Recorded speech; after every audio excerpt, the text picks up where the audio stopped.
आइए अब आज के वीडियो में रेलवे इंजीनियरिंग का जो है वो पहला जो है अगला लेक्चर जो हम लोग स्टार्ट करते हैं। Railway engineering. देखिए एक चीज़ ध्यान रखिएगा, जब इसको हम लोग ना टेक्निकलिटी और कैलकुलेशन के पॉइंट ऑफ व्यू से पढ़ते हैं तो रेलवे ने ना बहुत सारे स्टैंडर्ड बना रखे हैं, अपने मानक बना रखे हैं। जैसे देखिए आप लोगों में से कई लोगों को कई टाइप की कंफ्यूजन है, मैं दूर कर दूं उसको जरा। स्टैंडर्ड बना रखे हैं रेलवे ने कई सारे। स्टैंडर्ड का मतलब क्या है? रेल बनेगी तो वो इस साइज की होगी, उसका जो वक्र होगा इससे ज्यादा नहीं होगा। डिजाइन करने तक ना पहुंचने की बात मैनुअल नहीं की गई है रेलवे में। रेलवे में डिजाइन मैनुअल, जैसे आरसीसी में आपने क्या किया, डिजाइन को पढ़ा कि ये ऐसा होगा, ये डिजाइन ऐसी होगी, ऐसा होगा, उसका डिजाइनिंग का प्रोसेस पढ़ा। लेकिन रेलवे ने अपने मानक बना के दे दिए गए हैं। आपको एक चीज पता नहीं चलेगा कि असल में जो इंजीनियर शब्द है ना, उसका मतलब कुछ लोग ना आज भी कुछ स्टूडेंट साइंटिस्ट समझ लेते हैं। सोचते हैं कि अरे यार हम लोग रटने वाले थोड़ी हैं, हम लोग तो जो है समझने वाली चीजें हैं। आपको समझ के अंत में लर्न ही करना है। ये चीज समझने में आपको अभी टाइम लगेगी। इंजीनियर चीजों को कितना भी समझ ले लेकिन अंत में उसको लर्न करना है। क्यों? किसको सुनना है उसको बताइए। उसको किसको सुनना है? कोड को सुनना है। उसको किसको सुनना है? कोड को सुनना है। बात समझ में आ रही ना? एक चीज जान लीजिए ध्यान से यहाँ पे, लर्निंग वो करेगा, याद करेगा और कोड को याद करेगा। कोड किसने बनाया है? कुछ इंजीनियर्स जो ज्यादा अनुभवी हैं, उन्होंने चीजों को देखा, समझा और जैसे जैसे उनकी समझ बढ़ी उन्होंने समय समय पर कोड को परिवर्तित भी किया, मॉडिफाई भी किया। इसको कोड को समय समय पर अमेंडमेंट भी किए गए, इसमें संशोधन भी किए गए बहुत सारे। और उन्हीं कोड को फॉलो कौन करता है? इंजीनियर्स।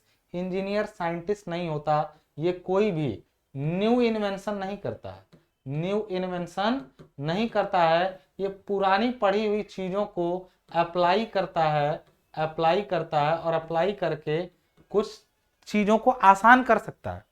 तो एक चीज यहां जान लीजिए, पहले दिमाग से निकालिए, रेलवे ने जो छोड़ा है, अगर आप अभी रेलवे को जेई लेवल भी बढ़े तो आपको सबसे ज्यादा मानक याद करने वाली बात आती है। तो इसलिए रेलवे मोस्टली थ्योरेटिकली हो जाता है। अब इसको बात करते हैं, थ्योरेटिकल हो जाता है। अब इसकी जो बात करते हैं हम लोग, यहां पे ध्यान समझिएगा कि सर थ्योरेटिकल मान के पढ़े। तो एक चीज अभी ध्यान समझिएगा चीजों को, आप इसमें न्यूमेरिकल लगा सकते हैं, न्यूमेरिकल, लेकिन वो डिप्लोमा के अगर एक भी पेपर में आया आपके तो आप कहिएगा। जेई में भी नहीं आता है। बहुत छोटा सा स्लीपर के नंबर वगैरह से क्वेश्चन आ गए, जो मैं ऐसे ही दिखा दूंगा आपको, जो आते हैं जेई में। डिस्टेंस वगैरह है तो हाईवे में भी, जैसे आपने अभी तक ये दुर्भाग्य रहा कि कुछ लोगों ने हाईवे का पेपर एमसीक्यू दिया तो उनको आइडिया ही नहीं लग पाया कि उसमें इनको चीजों के मानक तैयार करने हैं, न कि उन चीजों को समझना। समझने जैसा इसमें मतलब सुनना है, समझने जैसी चीजें हैं कुछ ही टॉपिक बहुत माइनर, वो भी रटना है अंत में। बात समझ आ रही? समझना है लेकिन उसको भी रटना है। ये चीज अभी समझिएगा आप चीजें धीरे धीरे। जब आप इसमें बात करते हैं किसकी, सॉइल मैकेनिक्स की, जब आप बात करते हैं सर्वे की, तो इसमें आपको टॉपिक समझने होते हैं। आप अभी वेस्ट वाटर इंजीनियरिंग की अगर बात करेंगे, वेस्ट वाटर इंजीनियरिंग की, इसमें भी चीजें समझनी है, इसमें भी चीजें समझनी है, बहुत सारी चीजें समझने वाली हैं इसमें। लेकिन आपका जो रेलवे है उसमें चीजें समझनी बहुत कम है, लर्न करनी। क्योंकि रेलवे में क्या आप नहीं जानते हैं, वेस्ट वाटर में आप नहीं चीजें जानते हैं कि पानी की सप्लाई किस आधार पर की जाती है, कितने गुना के लिए डिजाइन किया जाता है पानी का, ये सारी चीजें समझनी। उसमें पॉपुलेशन फोरकास्टिंग के कई टाइप होते हैं, वो सब समझना है। लेकिन रेलवे में आपको मोस्टली चीजें याद करनी है। अगर आपको लिखना नहीं आया, मतलब एग्जाम में लिखना नहीं आया, तो आपके नंबर खराब हो जाएंगे। तो रेलवे को लिखने और शब्दों का समूह इकट्ठा करिए तब नंबर आएगा। और जिसके दिमाग में फिजूल बातें घुसी हुई हैं कि मतलब हम समझ लेंगे रेलवे को तो जो अच्छा कर जाएंगे, तो कुछ उनको समय बताएगा, उनको हम नहीं बताएंगे, ठीक है ना? तो ये चीज आप समझ लीजिएगा कि रेलवे में हम लोगों को मानक को क्या करना है, याद करना है। और वास्तविकता कहें तो रेलवे कभी पढ़ाया नहीं है मैंने, मतलब डिप्लोमा वालों को, जेई वालों को तो बहुत पढ़ाया है, क्योंकि उसमें थोड़ा सा चीजें जो है ब्रॉडवे में बढ़ती हैं। डिप्लोमा में कभी नहीं पढ़ा है। जो मेजर सब्जेक्ट थे वो पढ़ाए जाते थे, थ्योरेटिकल सब्जेक्ट पर उतना फोकस नहीं किया जाता था। बात समझ में आ रही है? अब इसमें हम लोग को क्या देखना है, उस हिसाब से देखिए, थ्योरी को तैयार रखिए, ठीक है? आइए देखते हैं। अगली स्लाइड में देखते हैं हम लोग क्या लिखा गया, ठीक है ना। अभी पिछले क्लास में आप लोगों ने देखा था कि रेलवे जो होता है उसका इंट्रोडक्शन और उसकी हिस्ट्री हम लोगों ने देखी थी। इंट्रोडक्शन और हिस्ट्री का मतलब क्या हुआ कि रेलवे का विकास कैसे हुआ और किसने उसको पहले लाया, इंडिया का। आप याद रखिएगा, आपको फॉरेन वाला विकास याद करने की जरूरत नहीं है। उसके बाद हमने ये देखा था कि जो रेलवे थी, पहली इलेक्ट्रिक रेल कब आई थी और इसमें रेलवे में जोन कौन कौन से हैं, ठीक है ना। ये चीजें हमने देख लिया था। दूसरा इंपॉर्टेंट अगर उस चैप्टर से कुछ है तो वो है रेलवे के लाभ हानियां और उसका सड़क से कंपेयर। 3 टॉपिक, रेलवे के लाभ और हानियां क्या क्या है और सड़क से उसका कंपेयर करना, ये 2 चीजें आपको क्वेश्चन के रूप में उसमें याद रखना है। अगर इसमें 5-7 लाइन आप लिख सकते हैं तो वो चैप्टर आपका तैयार है। रेलवे के लाभ क्या क्या है आप लिख सकते हैं, तैयार है चैप्टर। अभी से सोचिए मन में क्या लिख सकते हैं, अगर लिख सकते हैं तैयार है, नहीं तो जाकर नोट्स पलट लीजिए, तैयार हो जाएगा। दूसरा उसमें क्या आपको जानना है कि जो रेलवे का सड़क से क्या क्या कंपैरिजन हुआ, मतलब किस मामले में फायदे या नुकसान है, उसको आप देख लेना सड़क के कंपेयर में। तो वो क्या आपका तैयार हो गया वो चैप्टर। दूसरे चैप्टर में आपने देखा कि रोड का ये जो रेलवे जो है उसके लिए रेलवे का सर्वे आपने किया। रेलवे का सर्वे करते समय आप क्या करेंगे, रेलवे का सर्वे करते समय आप उसका अलाइनमेंट माने संरेखण तय करेंगे। आज संरेखण तैयार करते समय आपने देखा कि आप किसी रेलवे लाइन के जहां से जाएगी उसके आसपास का काफी डेटा कलेक्ट किए, ताकि उस रेलवे लाइन के अगल बगल की जनसंख्या जो है उस पर निर्भर करेगा कि सिंगल लाइन बनाए कि डबल लाइन बनाए, स्टेशन कितने बनेंगे, और वहां के जो ट्रैक है, देखिए ट्रैक जो बनता है ना वो भी अलग अलग लोड के लिए और अलग अलग स्पीड के लिए बनता है। तो ट्रैक मैक्सिमम इंडिया में भी 160 मैक्सिमम है, वो भी ले नहीं जाया जाता, 120 मैक्सिमम स्पीड है इंडिया में जो ले जाई जाती है। बुलेट ट्रेन जैसी चीजें जब जो कोई बात करता है तो हंसी आती है, क्यों? क्योंकि उसके लिए पूरा ट्रैक बदलना पड़ेगा। रेलगाड़ी केवल नहीं बदलेगी, रेल भी बदलेगी। रेलगाड़ी के लिए रेल भी बदलेगी, तब वो कहानी संभव है। कुछ हद तक, वो भी बहुत समय लग जाएगा उसमें, ठीक है, टाइम लगेगा, प्लान है तो शायद काम भी हो जाए।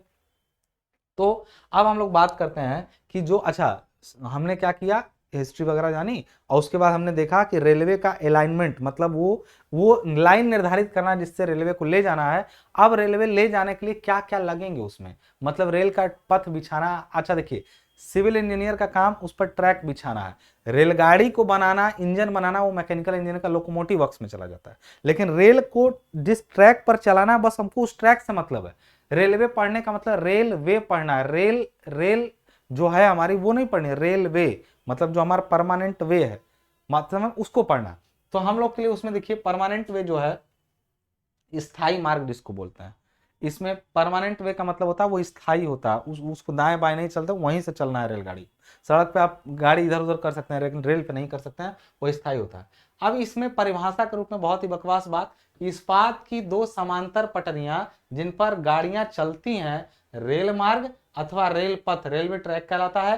रेल पथ को स्थायी मार्ग परमानेंट वे भी कहते हैं। इसके मुख्य घटक निम्नलिखित है। क्या क्या घटक हैं? What are the components of railway और परमानेंट वे? कंपोनेंट्स क्या क्या है? रेल्स होती हैं सबसे ऊपर रेल होती है, स्लीपर नीचे लगे रहते हैं, उसके नीचे गिट्टी होती है और उसके नीचे फॉर्मेशन लेवल होता है। अगर आप ध्यान देंगे तो सबसे नीचे यहाँ पे देखिए ध्यान से, यहाँ पे अगर ध्यान से देंगे आप तो यहाँ पर गिट्टियां भरी रहती हैं, ऐसे ऐसे पूरी क्या रहती है, गिट्टी ऐसे भरी रहती है पूरी, ऐसे जो है गिट्टी, ध्यान समझिएगा, गिट्टी क्या रहती है, ऐसे भरी रहती है, ठीक है।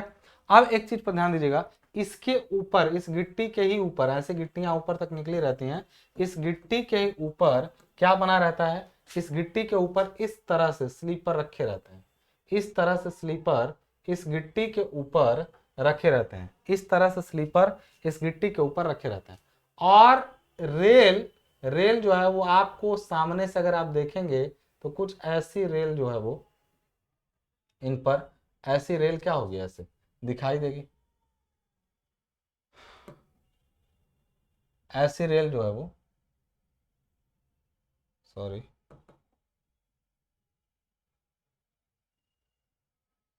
ऐसे रहती है एक्चुअली, ऐसे टाइप की स्लीपर पे रेल जो है वो कसी रहती है, ठीक है। और इनके देखिए क्या है, ये रेल है, ठीक है ना, ये हो गई आपकी क्या, जिसको बोलते हैं रेल, इसको बोलते हैं हम लोग स्लीपर, इसको बोलते हैं हम लोग स्लीपर, और स्लीपर के नीचे ये जो है वो है गिट्टी यानी बैलास्ट, और सबसे नीचे जिस पर ये बनाया जाता है ये जो होता है एफएल यानी फॉर्मेशन लेवल, फॉर्मेशन लेवल। बात समझ में आ रही है ना। हिंदी इंग्लिश का कोई लोचा नहीं होगा, चिंता मत करिए। हिंदी वाले लोग पढ़े, इंग्लिश वाले मत पढ़े। हम ये जो लिखा है ना उसको हम बोलते जा रहे हैं, और उसका जो जरूरत वाली चीजें वो इंग्लिश में लिखते जाएंगे। फॉर्मेशन लेवल माने निर्माण तल होता है, यहाँ पे इतना इंग्लिश तो लिखा भी हुआ था, कोई दिक्कत नहीं। अब रेल्स किसको कहते हैं उसकी कोई परिभाषा देने की जरूरत नहीं है, ठीक है ना। रेल क्या है, यह बेलित इस्पात की आई परिच्छेद यानी आई सेक्शन होती है। बेसिकली रेल जो होते हैं आई सेक्शन के बने होते हैं। अभी डिटेल में रेल को पढ़ेंगे, अभी जनरल डिफिनेशन है, वैसे डिटेल में रेल को भी पढ़ना, ठीक है ना। बनी होती है, इसका शीर्ष यानी इसका जो हेड होता है, जो हेड होता है ये ऊपर जो है, ये रेल का सेक्शन होता है। ये एक टिपिकल सेक्शन है रेल का, टिपिकल सेक्शन है रेल का। हालांकि यही आजकल चल रहा है। इसको क्या बोलते हैं हम लोग, हेड बोलते हैं, हेड बोलते हैं। इसको जो बोलते हैं वो फुट बोलते हैं, ठीक है ना, इसको फुट बोलते हैं। इसको क्या बोलते हैं, वेब बोलते हैं, ठीक है ना। तो ये इस्पात की आई सेक्शन की बनी होती हैं। देखिए शीर्ष इसका मोटा, इसका शीर्ष मोटा तथा इसका फुट चपटा होता है। अच्छा ये चपटा होता है, ये बात अभी वाली तत्कालीन रेल के लिए, वैसे रेलों में ऐसा जरूर नहीं, दिखाएंगे हम। रेलों को गेज पर समांतर दूरी पर बिछाया जाता है। ये एक रेल है, दूसरी रेल है, इनके बीच की दूरी मैंने पिछले ही लेक्चर में आपको गेज बता दिया था। इनके पिछले ही लेक्चर में हमने गेज आपको जो है वो बता दिया था। क्या है, इनके अंदर से अंदर की ये दूरी, ये अंदर से अंदर की जो दूरी होती है उसी को हम लोग क्या बोलते हैं, गेज बोलते हैं, ठीक है ना। गेज डिस्टेंस बोलते हैं। गेज अलग अलग जगहों पर अलग अलग अपनाई जाती है। भारत में 3 तरह की गेज होती हैं और तीनों का यूज जगह जगह पर किया जाता है, ठीक है। गेज पर बिछाया जाता है। अब आगे जो बात है यहाँ पे ध्यान दीजिएगा जरा, आगे जो बात है उस पर ध्यान दीजिएगा।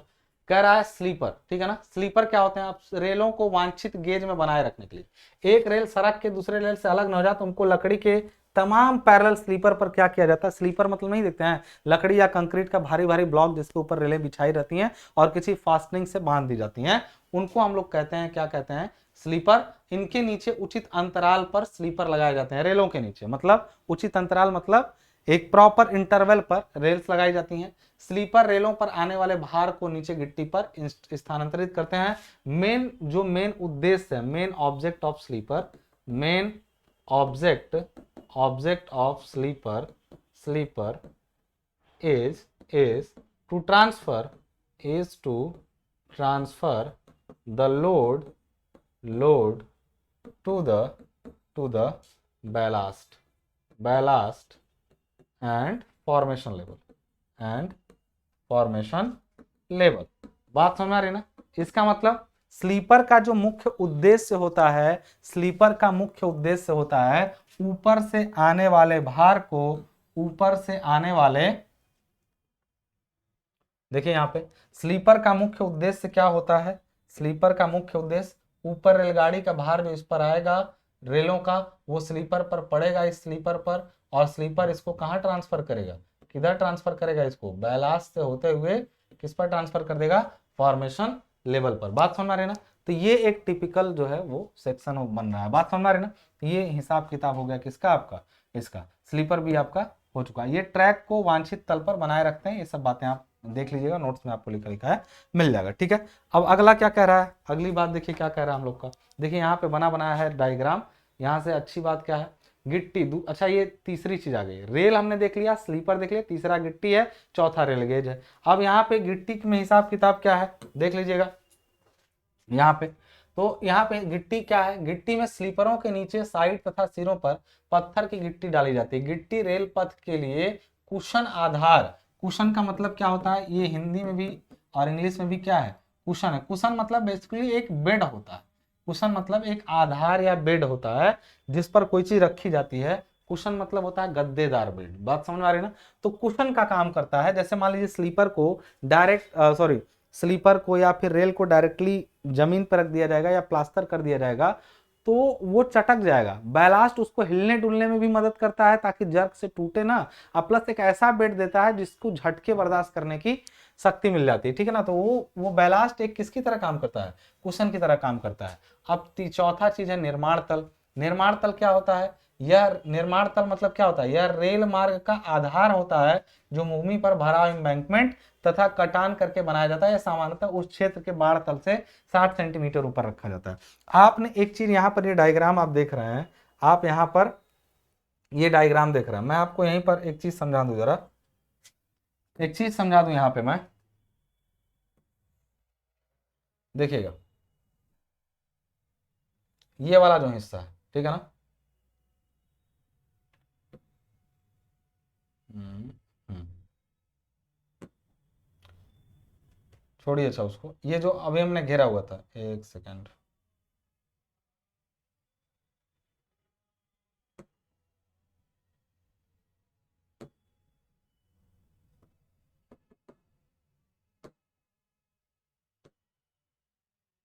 रुक जाइए जरा, ठीक है। अब देखिएगा यहाँ पे ये वाला जो हिस्सा है इसका, ये वाला, इसको हम लोग अगर ध्यान से समझे तो यहां तक का ये हिस्सा जो है, ये वाला हिस्सा जो है ना, ये इसका ग्राउंड लेवल है। ये क्या है? ग्राउंड लेवल है, ठीक है, ये ग्राउंड लेवल है। फॉर्मेशन लेवल क्या होगा? ये चौड़ाई जो है ना, ये चौड़ाई, let me change the colour, ये चौड़ाई जो होगी आपकी, ये वाली, ये वाली चौड़ाई क्या होगी? ये वाली चौड़ाई, ये वाली चौड़ाई जो होगी वो फॉर्मेशन लेवल या फॉर्मेशन विड्थ होती है, ठीक है ना। अब ये कम से कम इस जगह से, यहां अगर बाढ़ का तल इतना है, यहीं पे नहीं, बाढ़ का तल अगर यहाँ है तो ठीक है, यहाँ कुल मिला के जहां बाढ़ का उच्चतम तल है, हाईएस्ट फ्लड लेवल, उससे कम से कम 60 सेंटीमीटर ऊपर तो इसको बनना ही चाहिए, या उससे ज्यादा बनना चाहिए। 60 सेंटीमीटर या उससे ज्यादा ऊंचा इसको बनना चाहिए। बात समझ रहे हैं? तो ये आपका फॉर्मेशन लेवल है। अब हम लोग इसमें ये पढ़ लिए, अब हम लोग का आता है रेल गेज। वो तो चारों कंपोनेंट थे, वो तो चारों कंपोनेंट थे। अब चारों कंपोनेंट के बाद एक टर्म आता है रेल गेज। और रेल गेज क्या होती है? मैंने बताया कि दो समांतर रेलों के भीतरी फलकों की आपसी सीधी दूरी, मतलब इनर। अगर इसकी बात करें, अगर इस वाले डायग्राम की बात करें, यहाँ पे ध्यान दीजिएगा जरा, हम्म, हम्म। अगर हम लोग बात करें इसकी यहाँ पे, तो भीतरी, भीतरी मतलब तो यही हुआ ना, भीतरी मतलब तो यही हुआ ना,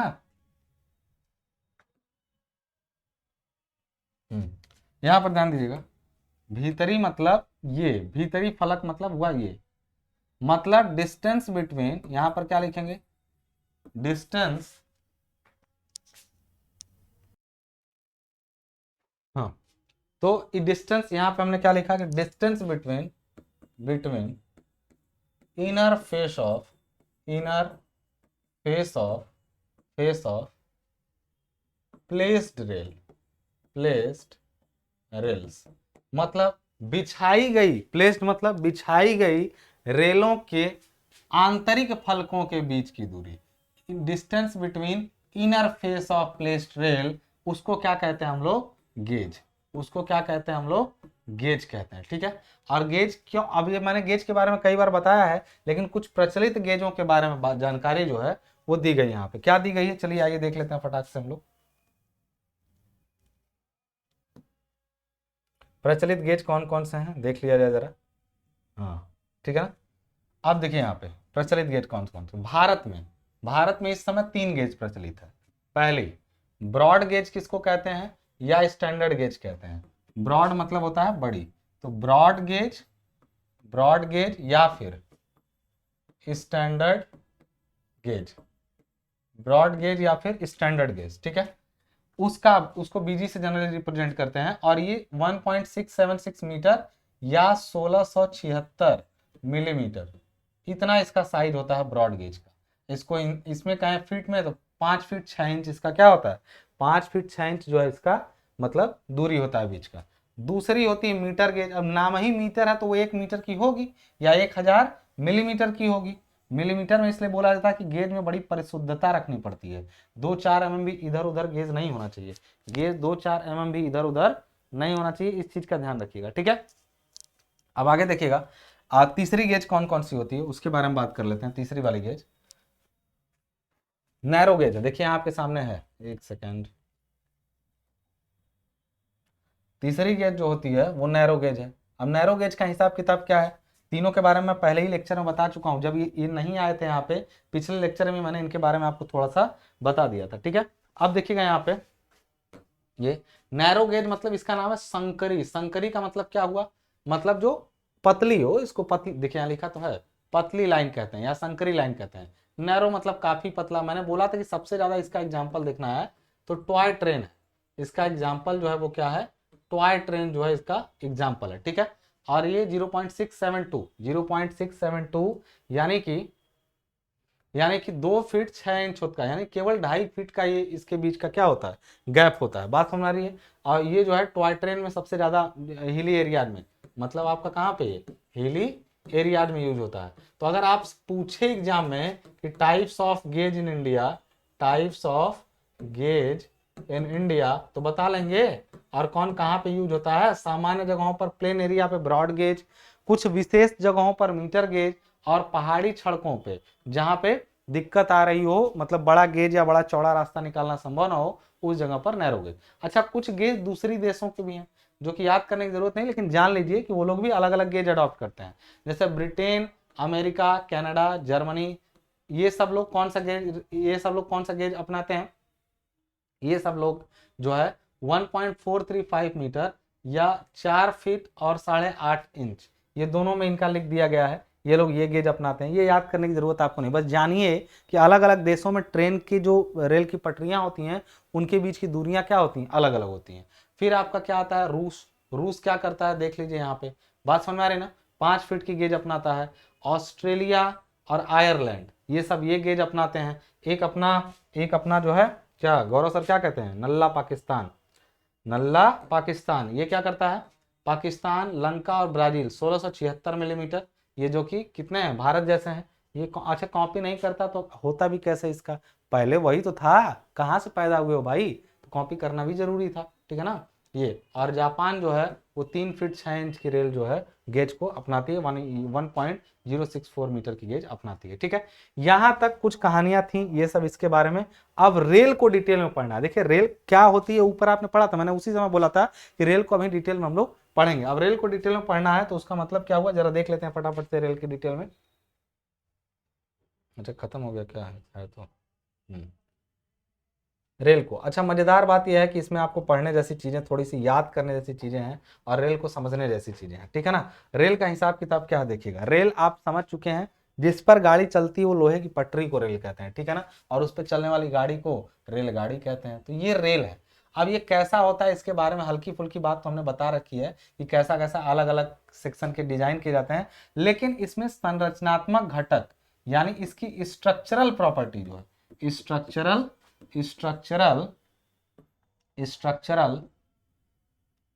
कंपोनेंट इसके।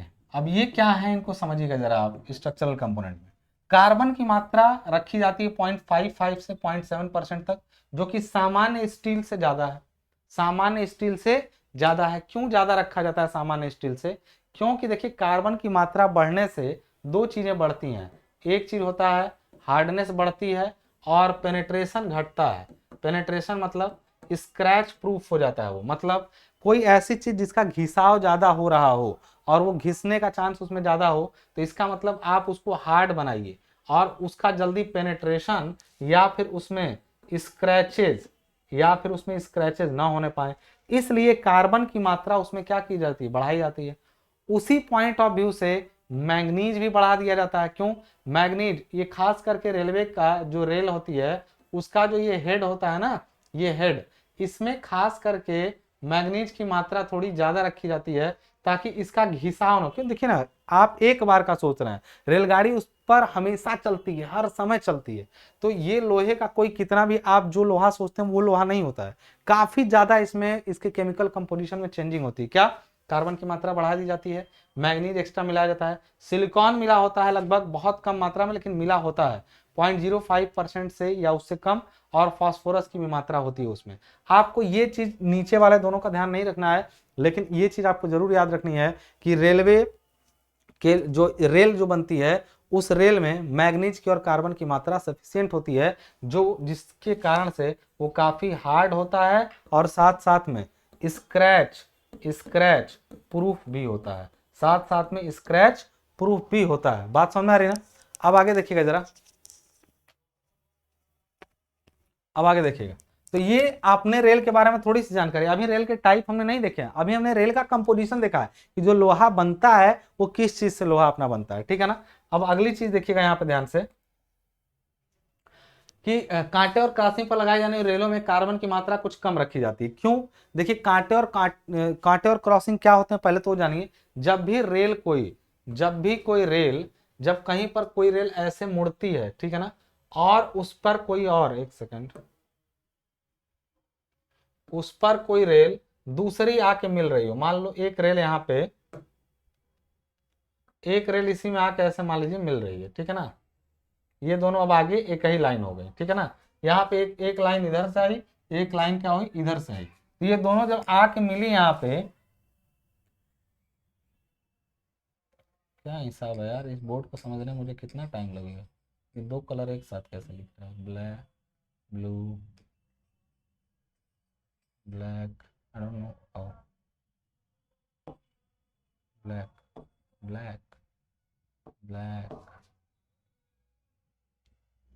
Red, how, I don't know what's really going on, ठीक है। आइए यहाँ पे देखते हैं, तो ये रोलें जब मिलती हैं तो इस जगह पे जहां ये मिलती है ना, इस जगह पे जहां ये मिलती हैं ये दोनों रेलें ऐसे, यहीं पर बनते हैं पॉइंट एंड क्रॉसिंग। अभी इसके बारे में आगे मिलेगा, जब ट्रैक्स के बारे में पढ़ेंगे हम लोग, पॉइंट एंड क्रॉसिंग एक मिलेंगे। यहाँ पे थोड़ा सा समझने वाली चीजें मिलने वाली हैं आपको। और यहाँ पर पॉइंट पर मतलब क्या होता है, जहां पे ये इससे पहली बार यहीं पर जहां टकराया इसको बोलते हैं पॉइंट, और जहां क्रॉस करके इसको निकल गया इस पॉइंट को बोलते हैं हम लोग क्रॉसिंग, ठीक है ना। तो पॉइंट और क्रॉसिंग यानी कांटा और क्रॉसिंग उसको बोलते हैं, पॉइंट और क्रॉसिंग को हिंदी में कांटा और क्रॉसिंग बोलते हैं, ठीक है ना। तो उन जगहों पर जो रेल बनाई जाती है वहां पे स्पीड को धीमा रखा जाता है और मोड़ना ज्यादा पड़ता है, मतलब वहां पे काफी रेल की संरचना टिपिकल बनानी पड़ती है, इसलिए कार्बन की वैल्यू को क्या कर दिया जाता है, कम कर दिया जाता है। देखिए कार्बन कंटेंट बढ़ने से ना पीटने में काटने छाटने में बड़ी मुश्किल होती है, इसलिए उसको लिमिट में ही रखना चाहिए, ठीक है। अब बात करते हैं हम लोग टाइप ऑफ रेल के बारे में। रेल का मतलब टाइप ऑफ रेल ना कह के हम लोग इसको कहें कि type of rail section.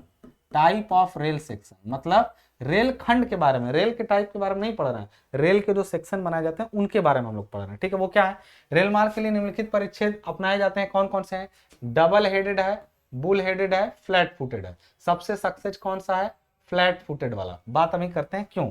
Double headed का मतलब यहां पर देख लीजिए, डायग्राम आपके सामने यहां पर बना हुआ है, डायग्राम यहां पर आपके सामने बना हुआ है,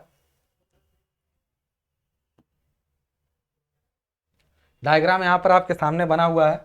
अब देखिए डबल हेडेड का मतलब इधर भी हेड था, इधर भी हेड था। कुछ समय जब बीत जाता, आप पढ़िएगा, मैं वो सब नहीं लिखूंगा, बस इतना बताऊंगा कि दोनों को बराबर रखा जाता था। पहले ये सोच थी कि क्या किया जाएगा, इसको चलाया जाएगा और इस पर रेलगाड़ी चलते चलते जब ये घिस जाएगा तो इसको पलट के रीयूज कर लिया जाएगा इधर वाले को, ऐसा सोचा गया, ठीक है ना। हमको भी लगा था, हमको भी ऐसा लगा था कि हम ऐसा कर लेंगे जिंदगी में, ठीक है ना, कि ये कर लेंगे फिर वो भी कर लेंगे और फिर वो भी कर लेंगे, फिर हमारा भी लग गया, बहुतों का लग जाता है। इसी तरह पूरी सरकार ने अपनी लगवा ली थी। पहले फ्लैट फुट ये वाला बनाया, सोचा इधर से जब चलते चलते घिस जाए तो पलट के यूज कर लेंगे, लेकिन इन्होंने ये देखा इसकी साइज वगैरह डेटा ये सब आप याद कर सकते हैं बट जरूरत नहीं है, आपको केवल शेप याद रखना है। इसको डबल हेडेड मतलब दोहरे शीर्ष वाली, डबल हेडेड इसको बोलते हैं। देखिए दोहरे शीर्ष वाली यानी डबल हेडेड इसको बोलते हैं, डबल हेडेड रेल, ठीक है ना, डबल हेडेड रेल है, ठीक है। अब इसको पलट के यूज करने के कॉन्सेप्ट में दिक्कत हुआ कि जब इसको स्लीपर पर आप लगाएंगे, स्लीपर पर आप इसको जब लगाएंगे तो इसको पकड़ने के लिए विशेष टाइप की चेयर की जरूरत पड़ी। आप देखे होंगे अभी वाली रेल नीचे से काफी चौड़ी होती है, रखेंगे रखा जाएगा, ये रखाता नहीं था सही से, अब रखाएंगे नहीं तो इनको पकड़ने के लिए चेयर की जरूरत पड़ी। कोई भी ऐसी चीज जो अपने से सही जगह पे फिट ना हो उसके लिए चेयर की जरूरत पड़ती है और उनको उसी में क्या कर दिया जाता है, बांध दिया जाता है उसी से पकड़ने के लिए। तो एक स्पेशल चेयर की जरूरत पड़ने लगी। उसके साथ साथ ये घिसने के बाद अनस्टेबल भी हो जाते थे और इनमें भी बियरिंग के कारण इनमें भी दबाव हो जाता था, तो उतना रीयूज हो नहीं पाया। तो फिर इन्होंने क्या किया, कुछ सुधारा, कहा क्या ठीक है, ऊपर तो रेल का क्या करेंगे हिसाब किताब अलग रखेंगे और नीचे का अलग रखेंगे। कैसे नीचे का ऊपर का अलग अलग रखेंगे, हम्म, एक सेकंड रुको। हम्म, हम्म।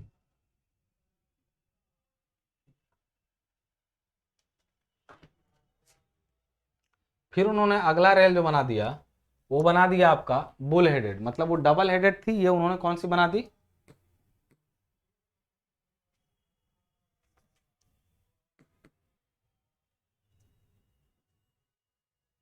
डबल हेडेड थी, ये उन्होंने दूसरी वाली कौन सी बना दी, बुल हेडेड बना दिया।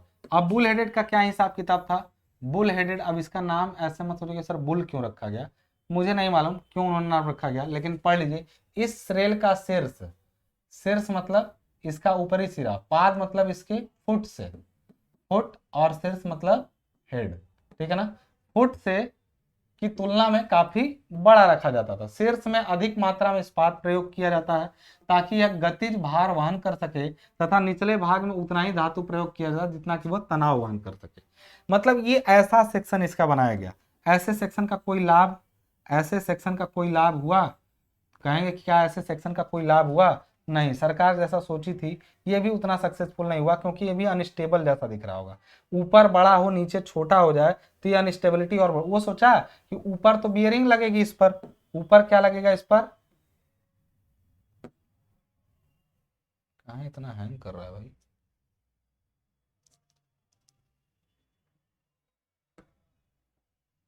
ऊपर उन्होंने सोचा कि इतना लोड लगेगा, तो इसको डिजाइन कर लिया किसके लिए, बियरिंग के लिए और घर्षण के लिए, और इसको रखा कि जब झटका लगेगा तो तनाव से यानी टेंसाइल से केवल बचा लेगा, उतना ही यूज किया। देखिए प्रयोग होते रहते हैं, आपको भले लगा कि बड़े बेवकूफ थे सब, लेकिन उस समय के लिए वही प्रयोग काफी था, ठीक है। तो उन्होंने देखिए दो रेलें, एक एक आती है आपकी डबल हेडेड, इसको बोलते हैं हम लोग डीएच, एक आती है बुल हेडेड, और एक आती है फ्लैट फुटेड, तीसरी वाली जो अभी तक की है और सक्सेस है। डबल हेडेड और बुल हेडेड, आपने डबल हेडेड में सेम हेड, बुल हेडेड में नीचे छोटा कर दिया, ऊपर हेड को बड़ा कर दिया, और बुल का मतलब जैसे सिर बड़ा रहता है जिसका, उसको बुल कहते हैं, ठीक है ना। और इसलिए तीसरा वाला जो फॉर्मेट आया हमारे पास, वो तीसरा फॉर्मेट क्या है उसको जरा देख लीजिएगा, ये फ्लैट फुटेड आ गई, चपटे पाद मतलब फ्लैट फुटेड वाली रेल, यानी इस रेल का आविष्कार 1836 में चार्ल्स विग्नोल ने किया था, अतः इसे विग्नोले रेल भी कहते हैं। विग्नोल ने आविष्कार किया इसलिए उन्होंने अपना नाम दे दिया। इसका निचला हिस्सा पर्याप्त चपटा रखा जाता है ताकि यह बिना कुर्सी के, कुर्सी मतलब वही मैंने बोला चेयर, चेयर मतलब किसी चीज को टिकाने के लिए जब कोई चीज लगाई जाती है तो उसको चेयर बोलते हैं, चेयर के भी स्थिर रखी जा सके, परंतु भार आने पर इसको लकड़ी के स्लीपर में धंस जाने की संभावना रहती है, इसलिए इसके नीचे धारक प्लेट, बियरिंग प्लेट क्या हो लगाना आवश्यक हो जाता है। जैसे ये आपकी फ्लैट फुटेड रेल है, इसको जब स्लीपर पे ऐसे रखेंगे तो कभी ध्यान से अपने अगल बगल रेल की पट्टियों को देखिएगा, इसके नीचे छोटे छोटे ऐसे प्लेट लगाए जाते हैं, ऐसे स्लीपर पर डायरेक्ट नहीं रखी जाती है, नीचे प्लेट लगाए जाते हैं, उधर भी रहेगी दूसरी रेल उसके नीचे भी प्लेट लगाए जाते हैं, ताकि इस प्लेट क्या बोलते हैं, बियरिंग प्लेट, ताकि ये इसमें क्या हो, धंसे ना, बियरिंग प्लेट जो है इससे धंसने से क्या करता है, बचाता है, ठीक है। अब ये आपके रेल के टाइप थे। अब यहाँ पर आ गया वेल्डिंग ऑफ रेल्स, यानी रेल की क्या करेंगे हम लोग, अब वेल्डिंग करने वाले हैं, ठीक है ना। अब रेल की वेल्डिंग का कुछ तरीका होगा उसको देख लेंगे, और फिर ज्वाइंट्स वगैरह यहीं पर देखेंगे, और ये लगभग लगभग छोटी छोटी 3 यूनिट है इसमें। रेलवे में ना बड़ा छोटा छोटा टॉपिक वाइज दे दिया है, तो आपको टॉपिक्स अपने तैयार रखने। अब रेलवे की, अच्छा इसमें दूसरा चीज आपको सुनते जाना है, बस सुनते जाना है, एग्जाम टाइम बस आपको नोट्स पलट लेनी है, इसको सुनते जाना है, एग्जाम टाइम क्या करना है, नोट्स पलट लेना है, कहानी पूरी क्या हो जाएगी, खत्म हो जाएगी। तो वेल्डिंग ऑफ रेल जो आपकी है, वेल्डिंग ऑफ रेल है मतलब रेलों को जो वेल्ड किया था उसका हिसाब किताब समझते हैं, ठीक है ना। अब रेल देखिए, एक रेल जो अवेलेबल होती है ना वो मैक्सिमम 13 मीटर की ही अवेलेबल होती है, या यूं कहें 12.89 मीटर की ही एक रेल बनती है, ठीक है। मतलब इतने मीटर की रेल बनती है, उससे बड़ी रेल बनाई नहीं जाती है, ठीक है ना। तो वो अच्छा, ये रेलों का भी हिसाब किताब है, वो प्रति मीटर लंबाई में काउंट होती है। जैसे मान लीजिए एक रेल है, ठीक है, एक रेल है,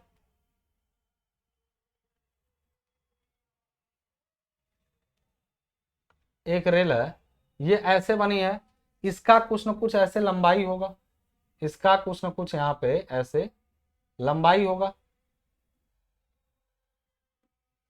कुछ ना कुछ इसका लंबाई होगा। अब एक चीज को यहाँ पे समझिएगा, रेल की ऐसे जाके 1 मीटर अगर लंबाई, ऐसे जाके 1 मीटर लंबाई इसकी ले ली जाए इस टाइप से, तो 1 मीटर लंबाई का वेट कितना होता है, तो ये कई बार 52 kg या फिर 60 kg में ऐसे एक लंबाई इनकी होती है, 52 kg या फिर 60 kg में इनकी एक लंबाई होती है। बात समझ में आ रही है ना, 52 केजी या फिर 60 केजी में इनकी लंबाई होती है। तो उसके आधार पे थोड़ा बहुत इनके क्रॉस सेक्शन की साइज में क्या होता है, डिफरेंस होता है। तो 52 केजी की रेल, 60 केजी की रेल का मतलब वो प्रति मीटर लंबाई का भार बताते हैं, ठीक है। अब उनको वेल्डिंग की जाए, मैंने छोटा सा डिस्क्रिप्शन दिया कि लंबाई कितनी होती है और वेट कितना होता है प्रति मीटर लंबाई का, ठीक है। अब यहाँ पर बात करते हैं हम लोग इसी पे।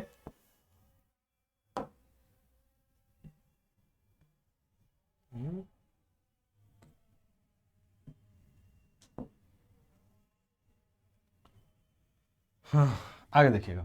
तो ये आपका हिसाब किताब हो गया। अब यहाँ पे यार ये ध्यान रखिएगा कि रेल में जो जोड़ होते हैं वो कम से कम पड़े रहने चाहिए। रेल में जो जोड़ होते हैं वो कम से कम पड़े रहने चाहिए। तो एक चीज यहाँ पे ध्यान रखिएगा कि जो वेल्डिंग की जाती है उसका पहले एक चीज, ये सब मिटाइए जरा, फालतू चीजें इस पर आ गई।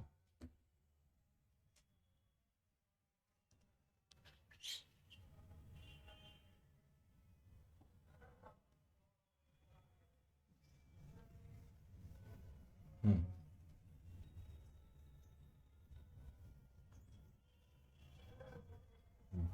आगे देखिए। तो यहाँ पे जो हिसाब किताब है कि रेल पथ का सबसे कमजोर भाग रेल का जोड़ होता है, ठीक है ना। परंतु ताप वृद्धि तथा बड़े खंड के प्रयोग में आने वाली समस्याओं को ध्यान में रेल रखकर रेल जोड़ों को पूर्णतः समाप्त नहीं किया जा सकता। कैसे? जैसे एक चीज बताइए, एक रेल गई, ठीक है, दूसरी रेल फिर गई, ये सब जुड़े आपस में, फिर जुड़े। अगर चाहे तो हम इनको पूरे को क्या कर दें, ले जाके वेल्डिंग कर दें। कहेंगे सर इससे बड़ी रेल क्यों नहीं बनाई जाती है 13 मीटर से? कैसे ढोगे एक जगह से दूसरे जगह? पूरा रेलगाड़ी बना दोगे तो ले कैसे जाओगे, ठीक है ना। बात समझ में आ रही है। तो एक चीज यहाँ पर ध्यान रखिएगा कि ये यहाँ पे जो जोड़ बनाए जाते हैं रेलवे में, उनको चाहे तो हम लोग पूरा वेल्डिंग कर दें, लेकिन पूरा वेल्डिंग क्यों नहीं करते हैं? क्योंकि देखिए है किसका, फाइनली वो है किसका, लोहे का ही ना। और लोहा जब तापमान पाता है तो क्या करता है, फैलता है। तापमान पाके लोहा क्या होता है, फैलता है। अब फैलेगा तो अगर बहुत लंबा रहेगा ना, तो जब बहुत लंबा ऐसे है मान लीजिए, आइए अगर फैला तो ये ऐसे ऐसे क्या करेगा, आगे पीछे जगह नहीं मिलेगी, ऐसे मुड़ जाएगा। तो साइड में मुड़ जाने से, लैटरली डिस्प्लेस होने से अच्छा है कि इनको बीच बीच में गैप दे दिया जाए। एक रेल से दूसरे के बीच में क्या कर दिया जाए, गैप दे दिया जाए। गैप से होता है कि फैलती हैं तो आपस में क्या होती हैं, चिपक जाती हैं। 2 सेंटीमीटर तक से ज्यादा का गैप नहीं देना चाहिए। 2 सेंटीमीटर से ज्यादा का गैप नहीं देना चाहिए। बात समझ में आ रही है, क्लियर? तो ये हो गया। अब देखिए गैप दे देके जोड़ना जरूरी। तो आपने बोला कि रेल जोड़ों को पूर्णतः समाप्त नहीं किया जा सकता, लेकिन वेल्डिंग द्वारा जोड़ों की संख्या में कमी लाई जा सकती है। मतलब जहां 13-13 मीटर पे ही देना था, तो क्यों ना थोड़ा 2-4 लेनों को आपस में जोड़ दिया जाए, उसके बाद बीच में कहीं पर ज्वाइंट दिया जाए। बीच में कैसे ज्वाइंट दिया जाएगा, तो गैप दिया था फिश प्लेट की मदद से। फिश प्लेट क्या होता है, फिश प्लेट का मतलब होता है कि एक रेल है दूसरी रेल है, आपस में जब वो इनकी कुछ दूरी पर वो रखी जाती हैं, तो उनके दोनों तरफ से प्लेटों को घेर करके गर्म किया जाता है। तो क्या होता है, वो आप मतलब गर्म करेंगे तो आपस में चिपकेंगे। तो फेस प्लेट दोनों, अभी दिखाएंगे फेस प्लेट क्या होता है, चिंता मत करिएगा। वो गैप मिल जाता है उसमें। सामान्यतः 70 से 80 मीटर की रेल लंबाई में 5 mm का प्रसार स्थान पर्याप्त रहता है। मतलब अगर 70 मीटर, 13 78 ऐसे चला गया, 13-13 मीटर करते हुए 5-6 रेल लगा दिए। उसके बाद 5 mm का गैप जरूर दे दीजिए, क्योंकि बढ़ेगा तो बढ़ता है वो, ठीक है ना। 5 mm का स्थान पर्याप्त रहता है। भारतीय रेलवे में बड़ी लाइन पर 5 रेल एक लंबाई में रखकर वेल्डिंग की जाती है। इस प्रकार वेल्डिंग की कुल लंबाई 12.8 गुणा 5 यानी 64 मिलीमीटर, वो 64 रहेगा, मिलीमीटर होगा ये, ठीक है ना। वेल्डिंग 5-5 mm है वो, और वो 64 मिलीमीटर हो जाती है। टाइप और मेथड ऑफ वेल्डिंग, चलिए आपने वेल्डिंग करना था, उसके मेथड कौन कौन से अपनाए गए। 5 मिलीमीटर का पर्याप्त स्थान आपको देना है। तो अब एक चीज समझिएगा, वेल्डिंग के कौन कौन से मेथड है, ठीक है ना। मेथड का मतलब करना नहीं है, एक चीज और ध्यान रहे आपको, वेल्डिंग यहाँ पे आपको करनी नहीं है।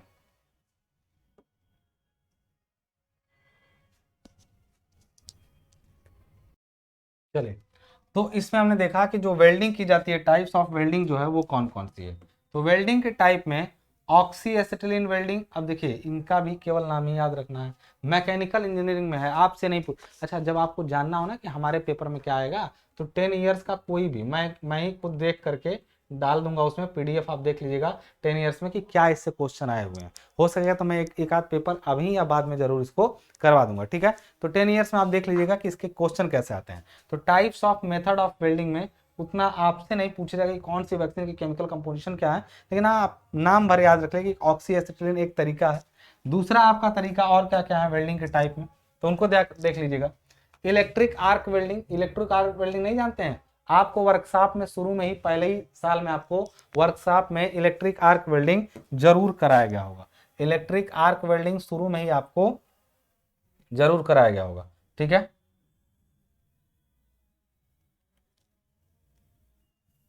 अब देखिएगा,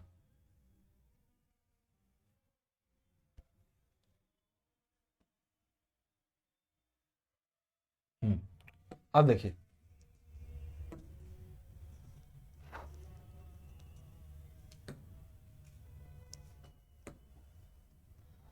फ्लैश बट वेल्डिंग, ये भी वेल्डिंग का एक टाइप है। फ्लैश बट वेल्डिंग भी वेल्डिंग का एक टाइप है। और यहाँ पे केमिकल या फिर थर्मल वेल्डिंग, ये भी वेल्डिंग का टाइप है। तो असल में ये वेल्डिंग के जो टाइप है ना, वो किसका डिपार्टमेंट है, ये लोकोमोटिव का डिपार्टमेंट है। तो सिविल वालों को इससे ज़्यादा काम होता नहीं है, मैकेनिकल डिपार्टमेंट का काम होता है, ठीक है ना। ज़्यादा बहुत कम चांस है कि सिविल वाले, लेकिन थोड़ी सी जानकारी रेलवे में दोनों को दोनों की होनी चाहिए। अब एक चीज़ जान लीजिएगा, एडवांटेज ऑफ रेल वेल्डिंग, इसके वेल्डिंग के लाभ क्या क्या होते हैं। पहली बात कि आप अन्य जो जोड़ देने के तरीके हैं, रेलों को अन्य तरीकों से भी जोड़ा जा सकता है। वो तरीके जो होते हैं वो उतने मतलब भारी जोड़ बन जाते हैं, मतलब दो रेलों को लाएं, उनके आगे पीछे प्लेट लगाएं, नट बोल्ट से कसें, जिनको फिश बोल्ट बोलते हैं, वो सारी चीजें, ठीक है ना। अब यहाँ पर एक चीज जान लीजिएगा, एडवांटेज क्या है, जोड़ों की संख्या में कमी आती है, सही है, वेल्डिंग कर देने से रेल पथ का निर्माण व्यय कम आ जाता है। जोड़ों की संख्या कम होने से दुर्घटना की संख्या, क्योंकि जोड़ सबसे वीक होते हैं जहां पर एक्सीडेंटल चांस सबसे ज्यादा बनते हैं।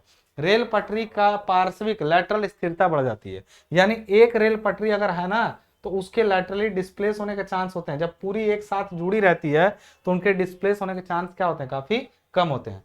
रेल के सिरों की घिसाई समाप्त हो जाती है, मतलब जब वेल्डिंग कर देते हैं आप ना, जब मान लीजिए एक रेल आपने ऐसे जोड़ा, ध्यान समझिएगा इस चीज को, एक रेल ऐसे गई, दूसरा रेल आपने इसके पास ऐसे और जोड़ दिया, ठीक है ना।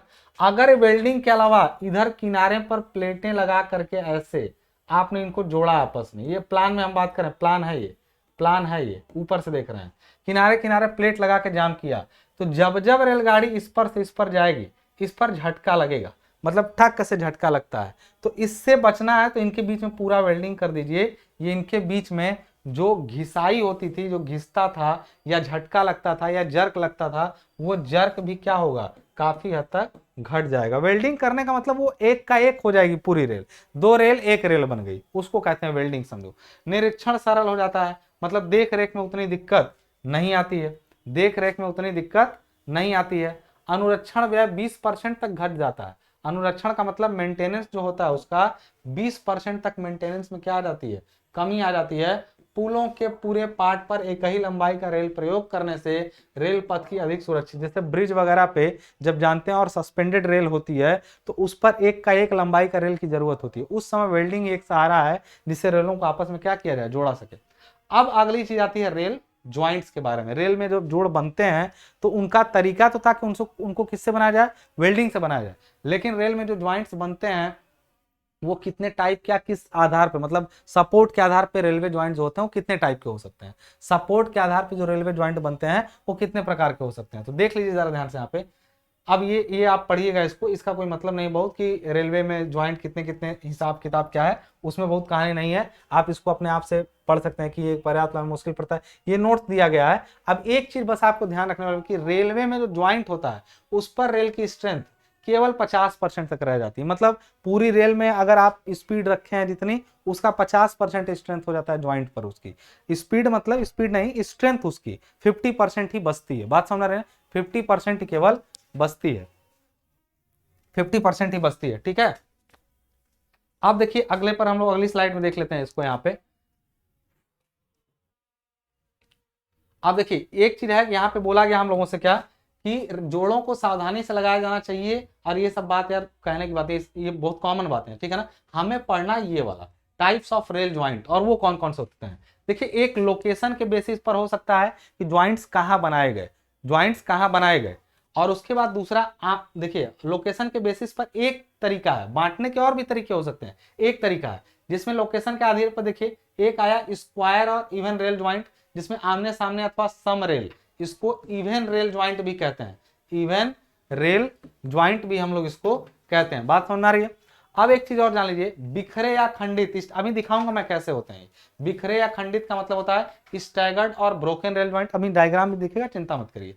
आलंबित मत, अब आधार के आधार पे, ये तो इसके आधार पे हो गए दोनों, किसके, लोकेशन के आधार पे। अब सपोर्ट के आधार पे, एक सपोर्टेड हो सकता है, सस्पेंडेड हो सकता है, सॉलिड और वेल्डेड ज्वाइंट, अभी बताएंगे इसको क्या होता है। अब इनके स्थिति के आधार पर जो आमने सामने वाले थे उनकी बात की जाए। देखिए पहले में ए और बी है, तो पहले का ए वाले की बात कर रहे हैं हम लोग, क्या वाला बात है देखिएगा जरा ध्यान से यहाँ पे, इसको देखिएगा यहाँ पे, ठीक है।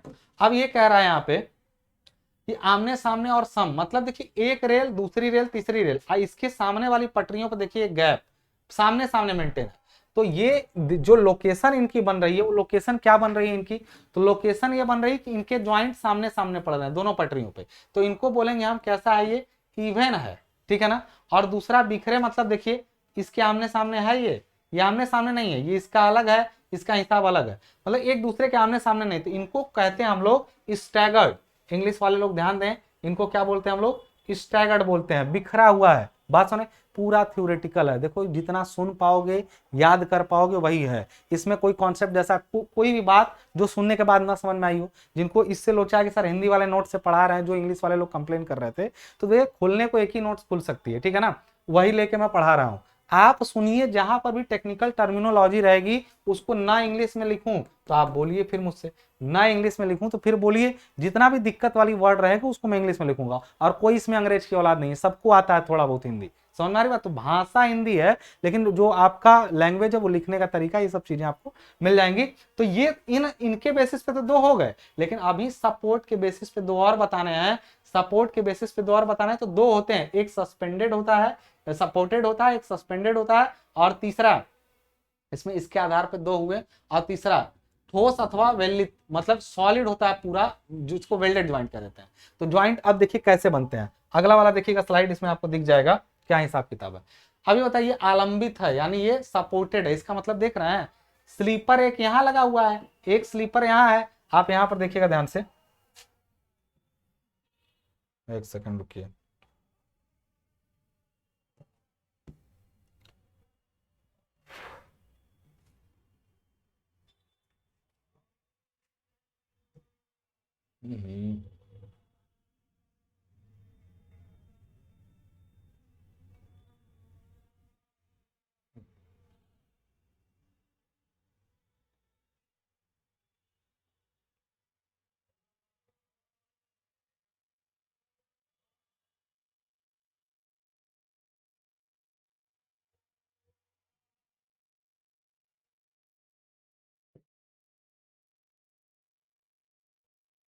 ठीक है।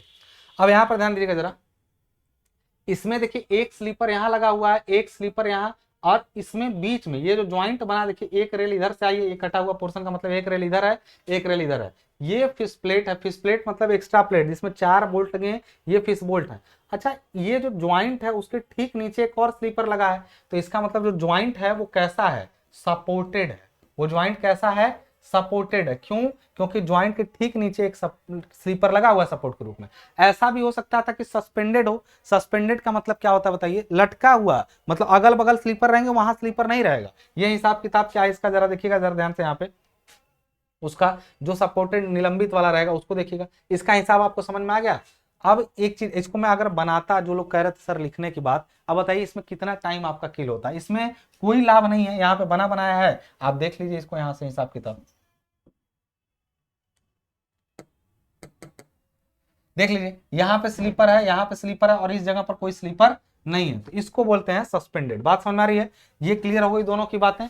अब सॉलिड का मतलब होता है भैया वो क्लियर क्लियर देख लीजिए यहाँ पे, सॉलिड का अगर उसमें लिखा नहीं कि सॉलिड वाले ज्वाइंट कैसे हैं तो ये नोट्स में, तो उसको बताना भी जरूरी नहीं है, बस उसमें ये होता है कि आपका पूरा का पूरा, एक तरीका ये भी होता है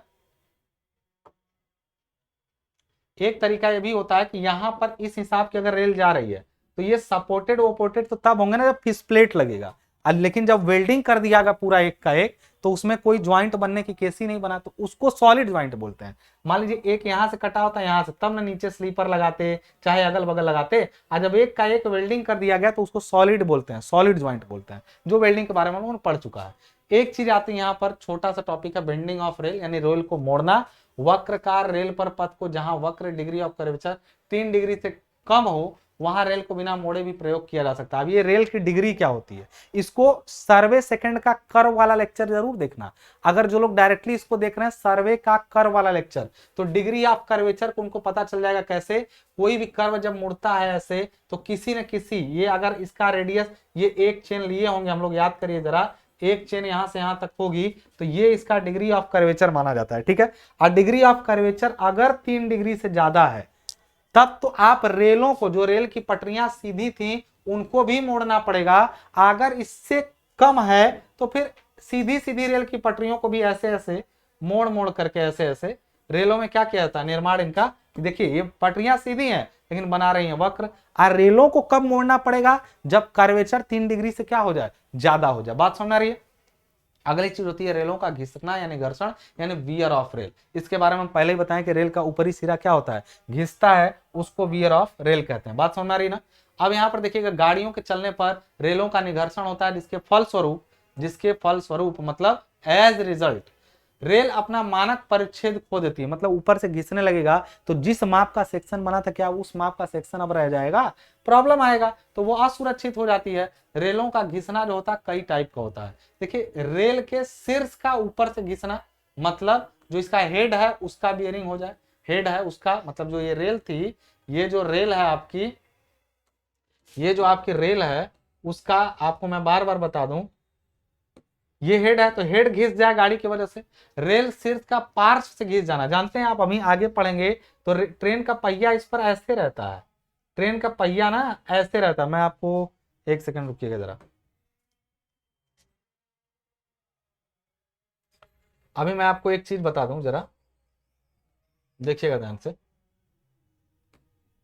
ये आपका मान लीजिए कि रेल है, ठीक है ना, थोड़ा सा साफ सुथरा बात कर लेते हैं। ये आपका मान लीजिए ये रेल है, तो पहिया जो रहता है ना रेलगाड़ी का, वो देखिए ऐसे देखेंगे आप तो ये ऐसे रहता है। दूसरे कलर से मैं कर देता हूं,